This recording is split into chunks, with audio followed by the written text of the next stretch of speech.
Well, what's good, First Church? It's great to be here with you, and man, I hope you guys had a great week. I had an okay week. You know, it was one of those deals where it's like, is the sun still burning? Like, hello, where did it go? You know, and you kind of feel inside like, man, I don't really like life right now, but you realize it's just because there is no sun. But every time I feel that way, I think about where I moved from in Minnesota, which is a tundra of cold and snow and waste. And I'm grateful to live around here, and the days are getting longer, and spring is just around the corner, baby. We'll be on the lake in no time. Yes, that's at least what I'm telling myself. So we're wrapping up our Wholehearted series, and Hebron online, Jasper County Jail, and DeMont Wheatfield. Welcome to church. I've got a solid message for you today.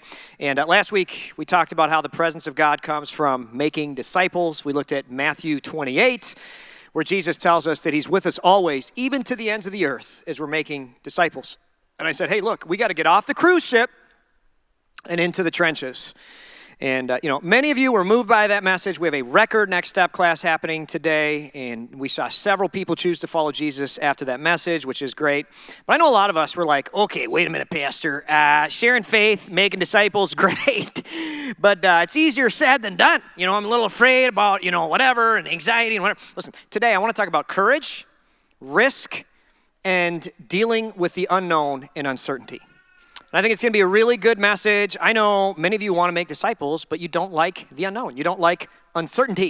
And if you struggle with carrying the burden of uncertainty when making tough choices, if you struggle with decision anxiety, I think you're really going to like this message, even if you're not a Christian. It's a good message. I want to start with a story. 18 years ago, I worked for a company called Expeditions Unlimited as a wilderness guide in northern Wisconsin, right? There's me. Young man. I remember Swiftwater Training Day, where we learned to rescue people in swift water. And it took a whole day to learn how to do that, so we were super well trained.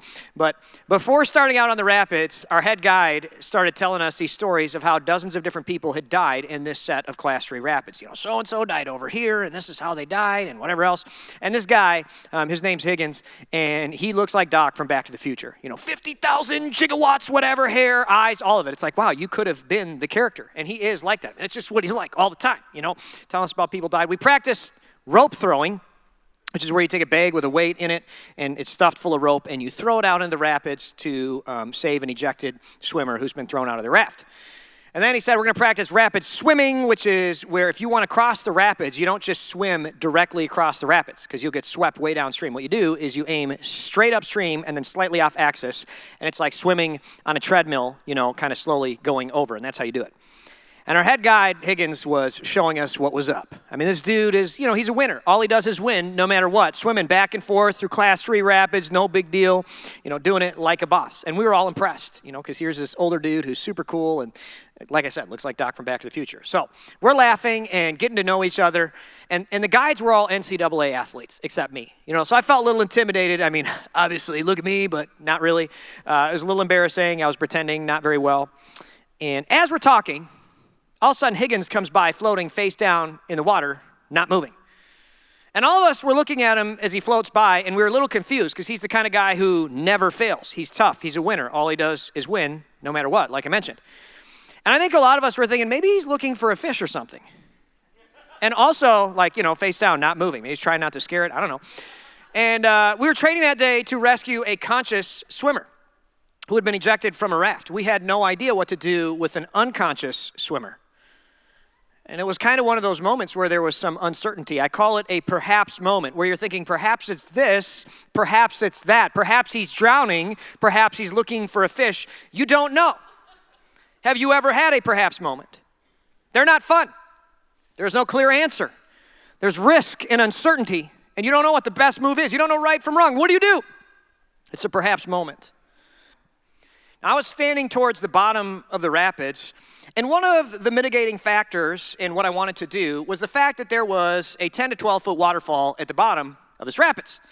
I did not necessarily want to jump in. It wasn't like a straight off waterfall. It was one of those 45-degree angle waterfalls full of rocks and things that might hurt.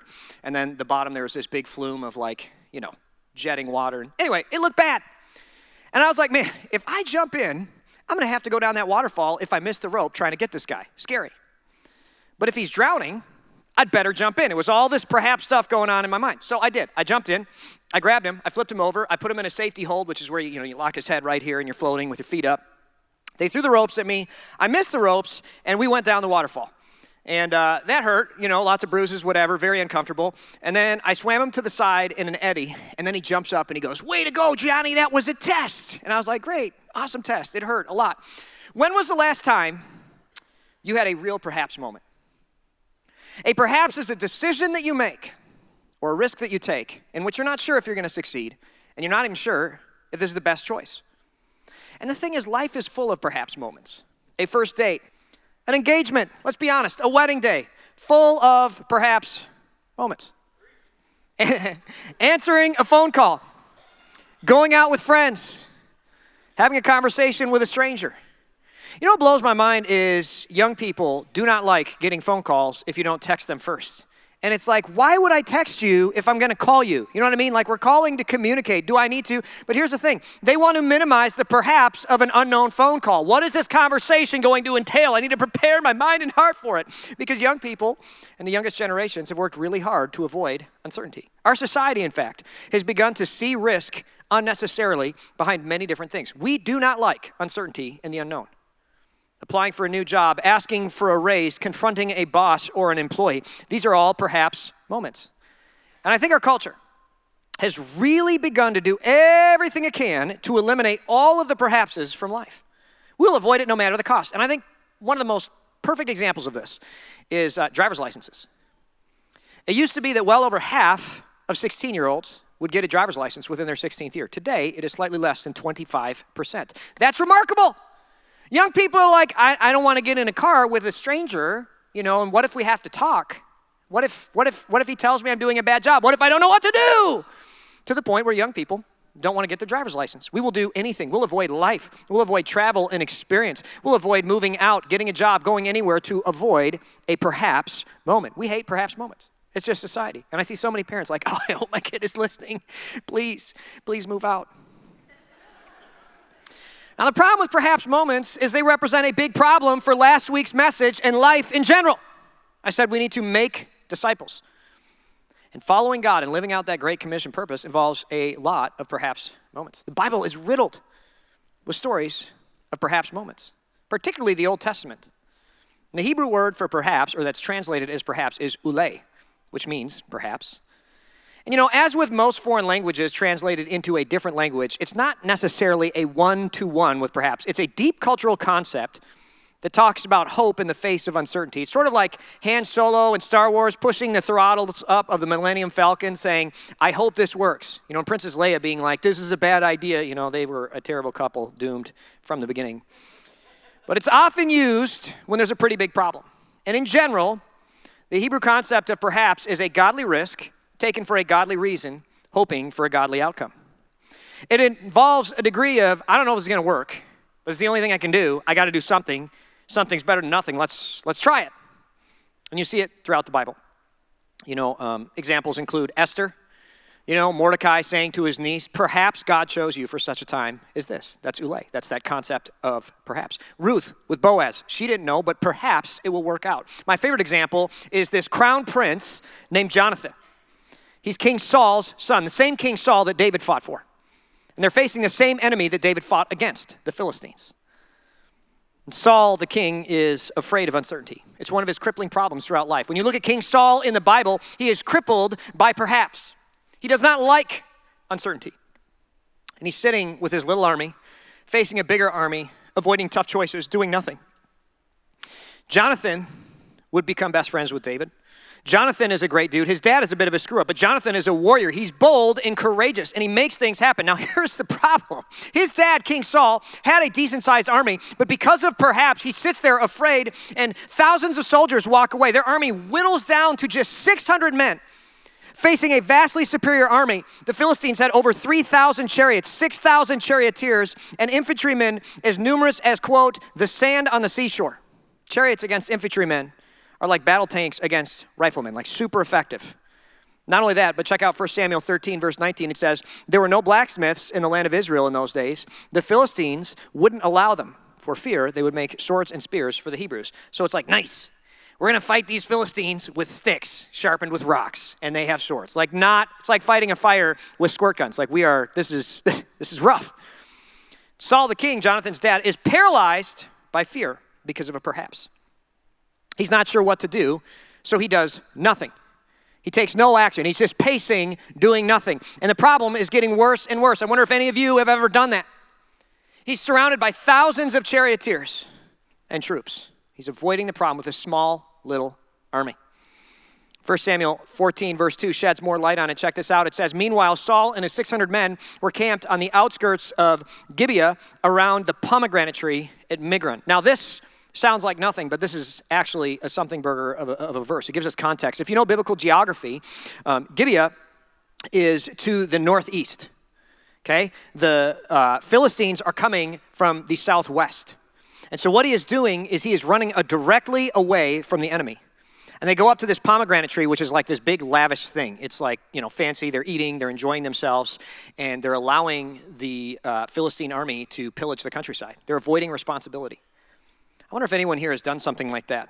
You've got a big problem, you don't know what to do, maybe you don't have enough dollars, enough bucks, so you go into Fortnite and you spend a bunch of money on V-Bucks, because you want to avoid the real problem, making your life worse. I didn't even know what V-Bucks were until my kids started asking me for V-Bucks. I'm like, what's a V-Buck? Apparently, it's money you win in Fortnite to buy new outfits in Fortnite, which are not real. They're virtual clothes. It's like, do they make you better? No, it's just clothes in Fortnite. I said, that is the worst thing I've ever heard of in my life. You're spending V-Bucks, real bucks on V-Bucks? Like, why?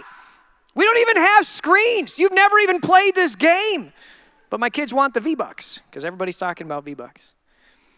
In real life, though, sometimes you get these problems and you avoid them, and they just get worse and worse.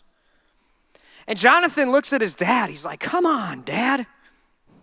There's that moment where the younger generation starts to re-adjudicate the action of their parents. And that's one of the things you need to realize as a parent. Everything you do past the age of 4, your kids will probably remember and re-adjudicate when they're 20, And Jonathan starts looking at his dad like, Dad, what are you doing? I got to do something. And what I love about Jonathan is he doesn't just blame his dad. It's easy to be an armchair quarterback. But Jonathan says, I'm going to get on the field and play. Not going to waste my life on TikTok resenting my parents. I am going to break the cycle. And I'm going to do something great with my life.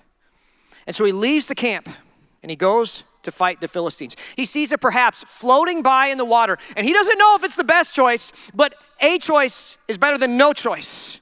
It says that no one realized that Jonathan had left the Israelite camp. To reach the Philistine outpost, Jonathan had to go down between 2 rocky cliffs that were called Bozez and Seneh. The cliff on the north was in front of Michmash. The one on the south was in front of Geba. Now, some of you are like, blah, blah, blah, boring, boring, boring, big Bible words. I love the Bible for a number of different reasons, but look, the Book of Mormon, the angel Moroni that didn't actually exist, did not give geographical locations that correspond with North America. I think it's pretty cool that the Bible does actually correspond with real life. The Quran does not do it either, but the Bible, when it includes details, is actually giving us stuff that we can see. This is the set of cliffs that Jonathan walked through. He walked right here. Right? So that he could get to the Philistine camp. This is where he walked. This is so cool. I love the Bible for so many reasons. He looks at his armor bearer. He says, let's go across to the outpost of those pagans. And this is key. Perhaps the Lord will help us. Notice it doesn't say, and God spoke to Jonathan saying, go in between those cliffs and fight the Philistines and you'll win, I promise. There's zero risk. It's just a perhaps. He doesn't know. Perhaps the Lord will help us. For nothing can hinder the Lord. He can. Doesn't say he will. He could. He can win a battle whenever. Whether the army or whether he has many warriors or only a few. I've had 6 shots of coffee today. Bad choice. Stuttering a little bit, trying to get through this. I made some choices, not the best.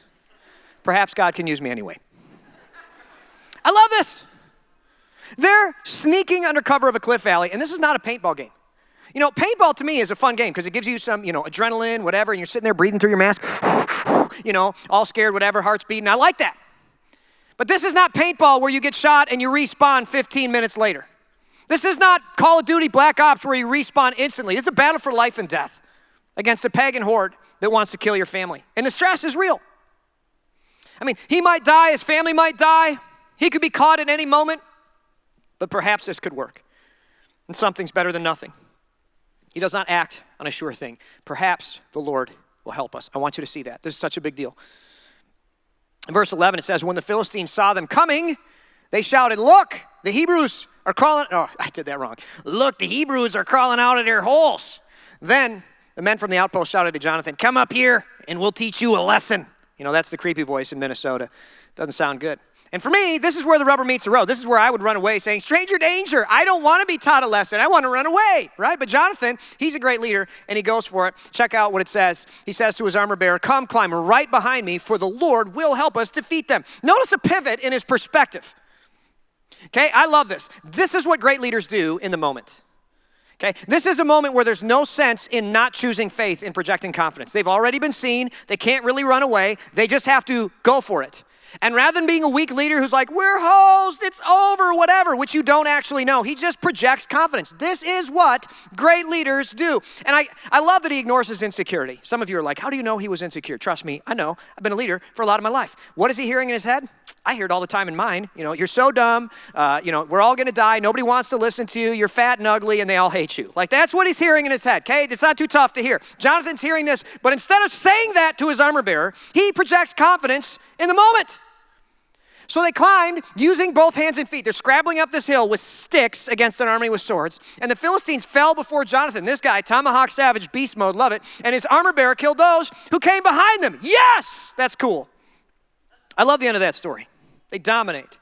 But here's the thing. They have a small little victory, but their victory would result in a rout of the entire Philistine army. Check this out in verse 15. It says, suddenly a panic broke out in the Philistine army, both in the camp and in the field, including even the outposts of the raiding parties. Why? Why does this happen? I mentioned weeks ago that they don't practice warfare like we do with the Russians and the Ukraine. The battle's different. The concept's different. They don't fight until human flourishing is destroyed for a generation. And that day, they understood that, hey, we're going to fight until like one or two guys get killed, and then we'll let you win for the year. Next year, we'll figure it out. That's like David and Goliath. Same thing here. A few guys got killed, and it was done. And it was done. And Jonathan turned the tides of that entire battle because of his bravery, because he jumped on it perhaps. You know, I love reading about great Christian heroes. In modernity, you know, we have William Tyndale, Billy Graham, and Elizabeth Elliot. I love reading their stories. I love reading biblical stories about Jonathan and Ruth and Esther and Mary, the mother of Jesus. What about their stories is so amazing? Was it their skill? Was it being in the right place at the right time? I don't think so. I think what makes their story so captivating and so interesting is that they had the courage to jump on it perhaps when no one else in their generation would.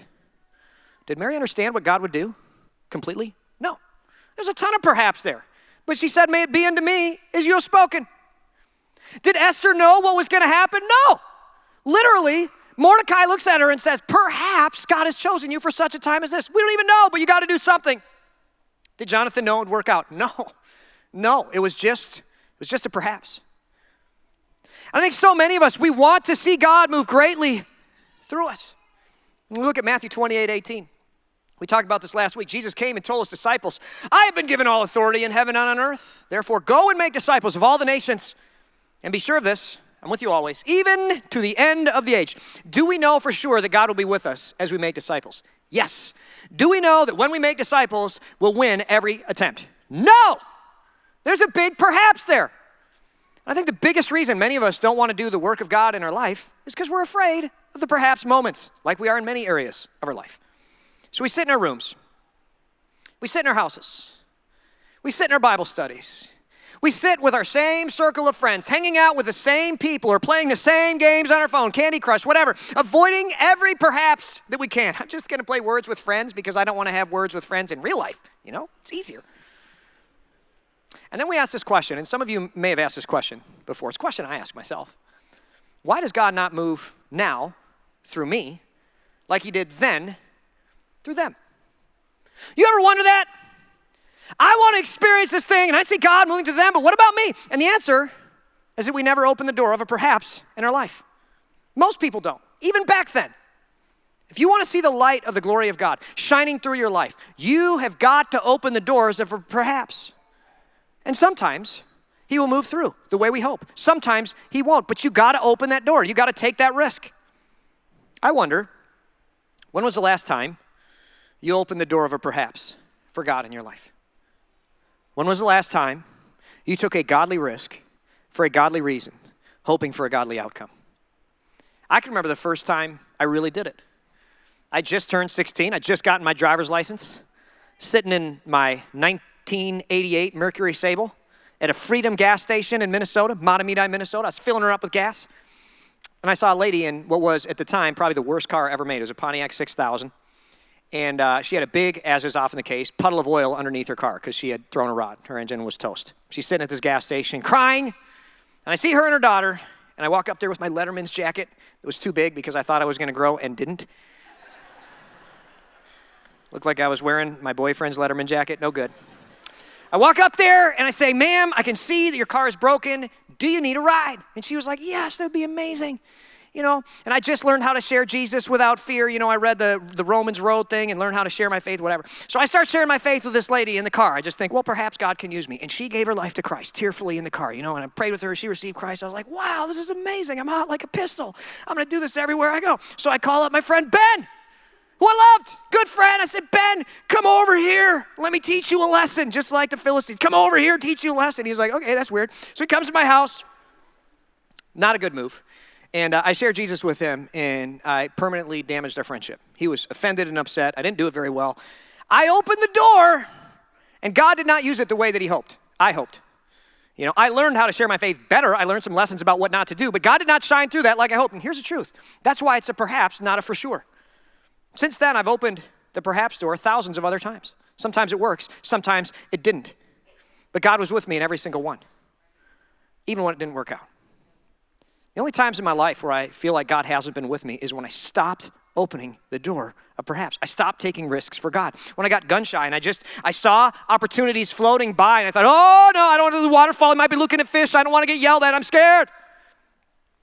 And I wonder if there's some people here today. And you look back and you had this vibrant faith and this vibrant life and you wonder, where is God now? Do you open the door of opportunity for God to shine through in your life? I know some of you are a little bit terrified by perhaps moments. You're like, Pastor, it's great that you're teaching me about it. I still have decision fears.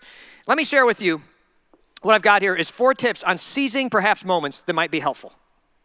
This is not necessarily a how-to. It's just 4 tips that I want you to know about a perhaps moment. Number 1, there is always uncertainty with a perhaps. There's never a for sure. When I jumped in the water to save Higgins, I had no idea how it would turn out. I was afraid and uncertain. I thought that I might die going down that waterfall. Literally in my mind, I was like, oh, then I might die. But it's worth the risk to me. So I took the perhaps. I have the best wife in the world. She's wonderful. I made a lot of wise choices, read books, definitely wanted to maximize my opportunities and made selection. For sure, it was a big deal. But our wedding day, as she came down the aisle, was a big perhaps. I didn't know. I was like, well, I hope this works out. Not a for sure. That's marriage. I was uncertain about becoming a pastor. God never told me, John Hill, you will become a pastor, and this is what you're going to do, and you're going to pastor First.church in DeMont, Indiana. No. It was all uncertain. I didn't know. I just went for it. I was uncertain about moving down here. I remember we had the interviews, and there was a search committee headed up by my friend Rich Heemstra, who's currently an elder at our church, and one of my 6 bosses. And I love my bosses. They're great. But I was terrified. I picked up the phone, I called him, I said, Rich, I'll take the job. And I hung up, and immediately my gut went, you fool. You're going to screw it up? You ruined everything, and you're going to screw them up, and they're going to screw you up, and it's going to be awful. And nearly every big career move and change that I've made, I second-guessed myself. It's a great thing to do. If you wait for certainty, you won't make disciples. If you wait for 100% confidence, you are going to miss out on God moving through you. In fact, if you wait for confidence, even if you're not a Christian, you will miss out on so many things in life. Life is full of uncertainty, and you must learn to act in the midst of it. I'm lucky to be 50% sure of decisions I make. A lot of you are like, I just want to be 50%. Listen, I'm lucky to be 10% sure on a lot of the choices I make. That's just the way it is in life. There's always uncertainty with a perhaps. Number 2, when it comes to perhaps, is you want to be controlled by wisdom and not fear. Wisdom and not fear. When I jumped in the water to save Higgins, my fear said, I might fall down the waterfall. I might get yelled at. People might call me an overreactor jumping in to save someone who didn't need saving. But then wisdom said, worst case scenario, if you do jump in, you'll get yelled at and people will laugh at you. If you don't jump in, he'll die. Wisdom was like, okay, all right. And I had to choose what I was going to let control me. And I want to be clear, you have a decision when it comes to emotions, what you're going to allow to control you. And in that moment, I had to choose to listen to wisdom and not fear. I wonder how many of you allow fear to control you and dominate you. I've done it plenty of times in my life. I shared with you guys, I struggle with panic attacks. Anxiety, fear, insecurity, and pride, which is really just another kind of fear. It's a fear of looking dumb. It's fear in disguise. That's pride. And many of us allow fear, which is the enemy of acting on a good perhaps, to control us. In your life, I wonder how many times you've been able to look back and see those perhaps moments you should have jumped on. It's like, why didn't I act? Why didn't I say something? I can't believe I just sat back and watched my good friend destroy his life. I can't believe I kept my mouth shut. And why? The reason you didn't act is because you let fear blind wisdom. That's what usually happens, isn't it? And it's not for certain you would have succeeded. But so many of us, we miss out on the heroic and extraordinary moments of life because we are so bound by fear. Number 3, seizing a wise perhaps moment doesn't always work out. When I jumped in the river to save Higgins, I missed the ropes, I fell down a waterfall, I got super bruised, and he wasn't actually drowning. Like why? It hurt for days, like I was really bruised up. There are other moments where I've tried a perhaps moment and it hasn't worked out. I shared the one about my friend Ben. Sometimes it does work out and it doesn't feel good. I've led people to Christ, it doesn't feel good at all sometimes. The outcome is not guaranteed with a perhaps. The feeling is not guaranteed with a perhaps. Seizing a wise perhaps moment doesn't always work out. Number 4, this is big. The best perhaps is a godly risk taken for a godly reason, hoping for a godly outcome. It's something that you do that might even cause harm to your life, to make the world better, to love God more, and to love people better. You know, some people look at their life and you're going to misinterpret this message. There's some of you here today, and I'm going to do my best to address this. But some of you are looking at your life, and you're like, I'm just depressed, and I don't like my life. And what you like doing is blaming everybody else for your problems, right? Because of this, because my husband, because my wife, whatever, and I've always just followed people, whatever else, okay? I should just risk more. And what you hear is perhaps, and you're like, that's what I should do. I should sell everything and leave my family and move to Miami. You know, I just need to leave. No. That is rooted in pride and rebellion and an inability to take ownership of your own mistakes. Seizing a moment to be selfish will give you a momentary thrill, but that's not the kind of perhaps moment I'm talking about. A wise, godly perhaps does not act out of self-interest and vain pursuits. It will line up with God's word, God's nature, and God's character. A good perhaps for the glory of God does not call you to get divorced. It does not call you to waste your money on foolish investments and things or leave your family to go live the life that you've always wanted. A real perhaps deepens relationships and enriches the world and lets you experience the presence of God as you make your life a doorway for God to shine through, if he so chooses. Some of you know the story of Hebron that I've been sharing. It's a cool story. And we had some really cool prayer miracles as we started that campus. We had God move in our midst in a powerful way. And I bet some of you are probably, as I talk about perhapses, thinking, well, Pastor, it must be nice to be able to hear God's voice, you know? You heard God's voice and you did that. And look, if I heard God's voice, you know, you're a pastor, you probably hear from God downloading information into you all the time. You know, it's probably pretty easy. I mean, if I had that, I'd act for God all the time. You know, call me Jonathan, like I do it. You know, call me Pastor. I mean, all I'd do is win, you know, if I could hear God's voice. Well, first of all, I didn't hear from God. I rarely hear from God. I had 3 friends hear from God. And God did not tell us we would succeed. Secondly, it was a $3 million risk. Thirdly, it made no earthly sense. And fourthly, I felt completely crazy. It was one of, if not the biggest, perhaps moment in a conga line of perhaps moments that is my life. I was like 30% sure, but I'm glad we did it. And I'm calling our church to a wholehearted faith this year. A wholehearted disciple-making faith this year. I look at our world today, and it's time for some Jonathans to step up. I see a bunch of Christians in indecision, afraid and pacing like King Saul. And I want to see some Jonathans rise up and say, perhaps God has called us to this moment and this time. The generations are reached by Christians who take godly risks for godly reasons, hoping for a godly outcome with no guarantees. Jonathan, with dust in his eyes and enemies screaming in his face, saying, come up here so we can get you. Jonathan said, let's go across to the outpost of those pagans. Perhaps the Lord will help us, for nothing can hinder the Lord. He can win a battle whether he has many warriors or only a few. I believe that the Lord is looking throughout the earth for a few young men and women a few people, a few Christians to say, perhaps the Lord will use me. I'm ready, I'm willing, and I'm opening that door. Sometimes I ask myself, what would happen if he didn't go? What would happen if Jonathan hadn't went? What would happen if the families that started this church 130 years ago didn't? What would happen if you guys hadn't taken a risk on calling an inexperienced 29-year-old senior pastor from Minnesota to be at this place? And the answer is easy. Look at the church in most of America today. Look at the nation of Israel before David and Jonathan. The answer is nothing. The answer is the status quo. The answer is suffering and the slow decline of Christianity, the slow advancement of evil, the continued decline of the human endeavor. The world is full of Christians watching perhaps moments pass them by, but I wonder what would happen if this year a few brave men and women, inspired by a wholehearted vision and faith, would say, perhaps the Lord has chosen me for such a time as this. Jonathan was one brave prince. David was one brave little brother. Our founding families were a few good men and women who said, God has called me, and I'll open the door, and I'll see what'll happen. That's a wholehearted faith.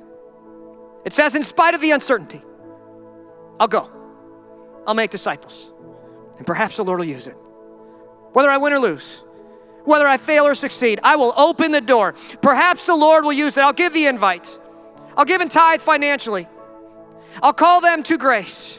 I'll have the conversation. Perhaps the Lord will use it. I'm looking at our church and I'm praying for a few good men and women to say, here I am, Lord, use me. And I can't wait at the end of this year to celebrate and see the next Jonathan, the next Billy Graham, the next John Wycliffe, the next Elizabeth Elliot, the next Martin Luther, who say, God will use me. I will go. I will jump in. I will not let this moment pass me by. I'm willing to be made a fool of.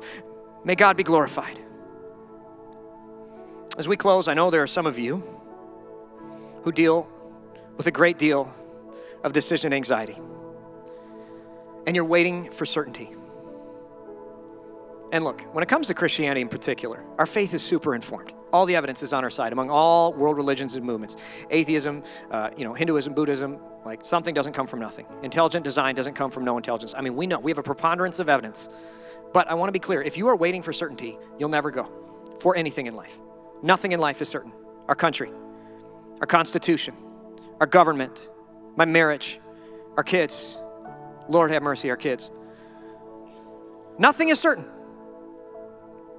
The best things in life come from grabbing hold of a perhaps moment, making a godly choice, hoping for a godly outcome. And some of you have been waiting long enough. I'm calling you to an all-in faith in Jesus Christ, to say, Lord, I trust you. You can have my whole life. Here I am, Lord, use me. I want to see the world be transformed. I see all the evidence of who you are. And right now, me and my house, from this day forward, we are choosing an all in faith. We're jumping in, both feet. We're grabbing a hold of this perhaps. And I want to see God move greatly on my behalf. Why doesn't God move now through me like he did then through them? Because of a perhaps. What if you take it today? As we close, I want to ask you to stand to your feet. I'd like to pray at all of our locations, Hebron, online, at the jail, and DeMont Wheatfield. Let's have a prayer. God in heaven, I thank you for the wise, informed faith that you give to us. I thank you for the evidence that you give us to stand on. But today, faith is faith for a reason. I ask that you give us the courage to jump on the perhaps with both feet. Lord, would you raise up in future generations a new Jonathan, a new David, a new Ruth, a new Esther. Lord, would you transform our region for your gospel, for your name's sake,